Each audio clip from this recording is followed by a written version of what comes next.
အားလုံးပဲမင်္ဂလာပါဆိုစနက် channel ကနေကြိုဆိုလိုက်ပါတယ်ကြည့်ရှုသူပရိသတ်အပေါင်းနေ့တမှာစိတ်ချမ်းသာခြင်းကိုယ်ကြီးကျန်းမာခြင်းနဲ့ပြည့်စုံကြပါစေလို့ဆိုစနက်ကနေဆုမကောင်းတောင်းပေးလိုက်ပါတယ်ဒီကနေ့မှာလည်းဆိုစနက်ကဒီစော်ဒီမှာပေါ့နော်စော်ဒီမှာဒီအိမ်အခုအလုပ်အနေနဲ့သွားလုပ်တဲ့ဒီ main ကလေးငယ်တူရဲ့ဒီအဖြစ်အပျက်ကိုပေါ့နော်ဒီဟာပရိသတ်တွေကိုဆိုစနက်ကလာပြီးတော့ sharing လုပ်ပါဖြစ်ပါတယ်အတူတူလိုက်ကြည့်ပြီးတော့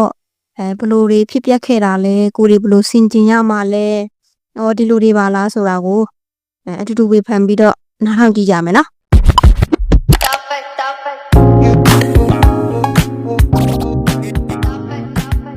ခံနိုင်တဲ့အဆုံးမှာတိုက်စင်ကတရင်ပေါက်ကနေပြီးတော့ခုံချပြီးရဲစခန်းကိုသွားလိုက်တာ။ရှင်ကလာစားမပေးဘူး။လာစားမပေးတော့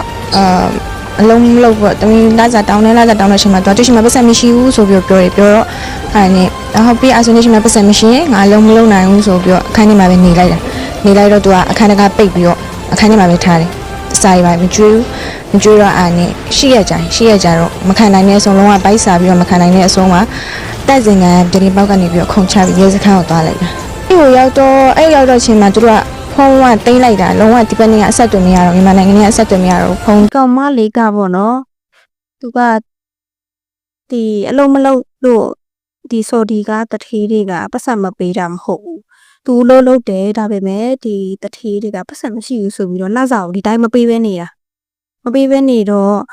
လစာမှမပေးတာဘာလို့အလုပ်လုပ်ရမှာလဲဟုတ်တယ်လေဒီကောင်မလေးပြောရလဲမှန်တယ်အဲဒါကြောင့်မို့သူကနေပြီးတော့မှဒီအလုံးမလုပ်ဘူးအခန်းကပိတ်ပြီးတော့နေတာအဲ့ဒါကိုအပြင်ကနေတော့ခတ်ပြီးတော့မှအစာလည်းမကျွေးဘူးအလုံးမလုပ်ရခေါင်းလာပေါ့နော်အစာလည်းမကျွေးဘူးပေါ့နော်ရေလည်းမတိုက်ဘူး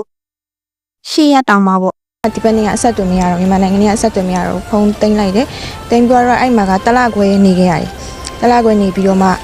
သူသွားရမယ်ဆိုတဲ့အချိန်ကျတော့မှလာနေမြန်မာနိုင်ငံကိုပြန်လို့ရပြီနေအတွက်အကုန်လုံးလုပ်ပြီးသွားပြီဆိုတော့သူကခေါ်တဲ့အချိန်မှာမှပြန်လာခဲ့သူကနေပြီးတော့မှရှေ့ရတောင်ကြာရလေဘယ်သူကခံနိုင်တော့ပါလဲလကမပေးဘဲနဲ့လုံနေရအောင်လဲစောက်ယူမှမဟုတ်တာ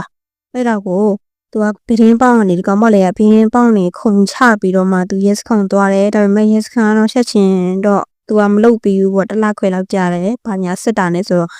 ကြာပြီးတော့မှဒီမှာပြည်ဦးပြန်ရောက်လာတယ်ပေါ့ဒီလိုပဲပေါ့နော်ဆော်ဒီဘာမဟုတ်ဘူးဒီတခြားနိုင်ငံဒီစင်ကာပူတို့ဘာတော့မှအင်ကူအနေနဲ့သွားလုပ်တဲ့လူတွေကလည်း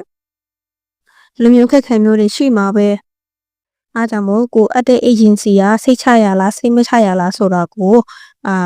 အချိန်ချင်းစစ်စီဒီမှာတွားရောက်လောက်ကတင်ပါတယ်လို့ဆိုစနကတော့အကြံဉာဏ်ပေးချင်ပါတယ်